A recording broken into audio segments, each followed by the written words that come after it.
Assalamualaikum warahmatullahi wabarakatuh. Waalaikumsalam warahmatullahi wabarakatuh. Perkenalkan, nama saya Lenur Hidayah dari Fakultas Kedokteran Universitas Islam Sultan Agung. Nah, di sini pada malam hari ini saya akan membawakan sebuah presentasi atau kita akan berdiskusi tentang keluarga berencana. Ya, sebelumnya Ibu, apakah Ibu sudah mengetahui Bu apa itu keluarga berencana? Ya, belum tahu ya Bu ya.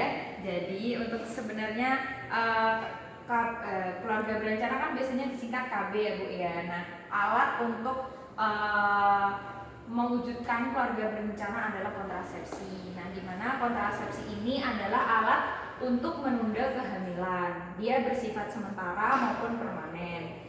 Nah, di sini ada beberapa kriteria bagaimana kontrasepsi yang ideal, Bu. Ya, yang pertama seperti dia tidak menimbulkan efek yang mengganggu kesehatan, kemudian daya kerjanya juga dapat diatur menurut kebutuhan, tidak mengganggu waktu, melakukan koitus murah, dan juga penggunaan diterima oleh pasangan. Nah, untuk macam-macamnya sendiri di sini sangat banyak Bu. Yang pertama yaitu ada kondom, kemudian ada hormonal dan juga non hormonal. Nah, untuk pembagiannya sendiri untuk yang hormonal nanti ada pil KB, suntik, susuk atau yang biasa kita sebut implan. Kemudian juga ada alat yaitu dengan menggunakan yang non hormonal ini yang memakai alat seperti IUD, kemudian tubektomi maupun vasektomi. Kita lanjut ya Bu.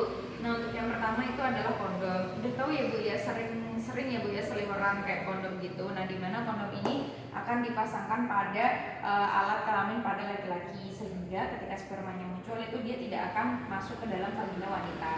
Itu cara kerjanya ya Bu ya. Nah, dia beberapa hal memiliki kekurangan dan juga kelebihan. Nah, untuk kelebihannya sendiri itu dia mudah dipakai, tidak ada efek samping, dapat mencegah penularan penyakit kelamin. Nah, namun kekurangannya di sini biasanya mengalami nyeri, panas, gatal, bahkan lecet pada alat kelamin. Dan biasanya itu bisa sobek Bu. Jadi kalau misalkan sobek berarti nanti mungkin resiko kehamilan tetap tinggi. Nah, kemudian selain itu ada juga pil KB. Di mana pil KB ini ada dua macam ya Bu ya, untuk yang ibu menyusui dan juga ibu yang tidak menyusui. Nah, biasanya untuk cara pemakaiannya itu 5 hari setelah diminum hari kelima haid atau 40 hari setelah melahirkan, seperti itu.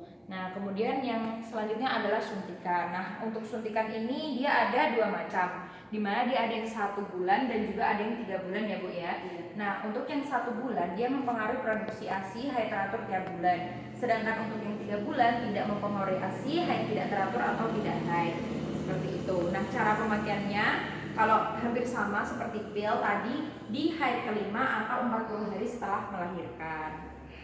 Kemudian setelah itu susuk atau norplan atau norplan ini macam dari implan ya Bu ya. Kalau kita sering biasanya mungkin lebih terdengar familiar dengan kata-kata implan. Jadi untuk implan ini biasanya adalah memasang KB di tangan sebelah kiri. Nah, biasanya itu dia ditanam di bawah kulit melalui operasi kecil 5-10 menit karena dia hanya ditancapkan bukan ditancapkan ya, dimasukkan sedikit di bawah kulit.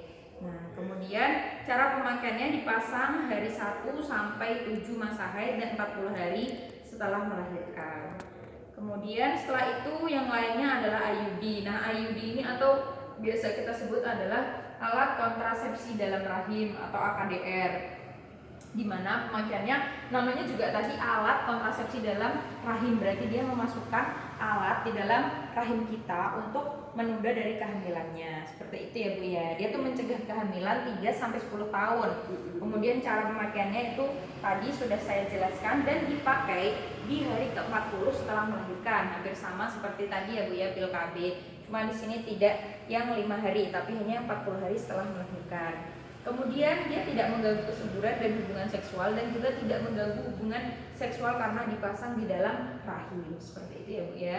Kemudian kita lanjut untuk yang ini yang sterilisasi atau tadi kan ada yang saya bilang di awal bahwa KB ini ada yang permanen dan juga ada yang tidak permanen. Nah, ini adalah yang permanen.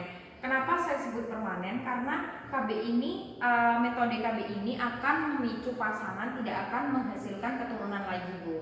Nah, yang pertama itu untuk wanita dan ini dilakukan harus secara operasi. Yang pertama yaitu untuk wanita adalah tubektomi, di mana tubektomi ini adalah dilakukan pemotongan dan pengikatan saluran telur melalui operasi kecil kurang lebih selama 15 menit.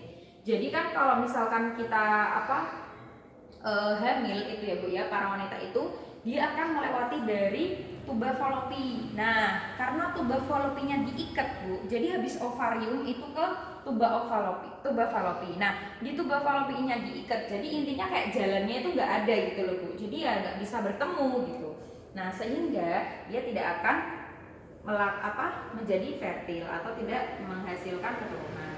Nah, dia tidak mengganggu liang senggama untuk aktivitas seksual karena pemasangannya tidak di bawah ya Bu ya, tapi di ke dalam gitu. Kemudian syaratnya yaitu anak paling sedikit 2 orang dan minimal berusia 5 tahun. Kemudian atau usia ibunya ini atau usia ibu kali jumlah anak adalah 100.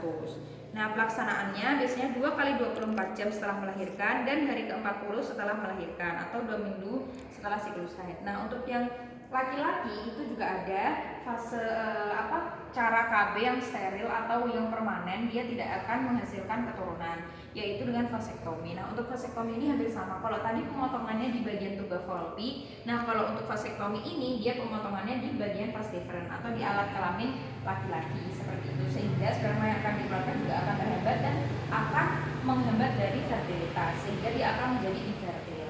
Seperti itu ya Bu ya, sudah paham? Mungkin ada yang ditanyakan Bu? Saya kan habis melahirkan. Ya. Ini kalau misalnya menyusui, kira-kira yang bagus nanti apa ya? Oh, Ibu masih melahirkan dan masih menyusui ya Bu ya.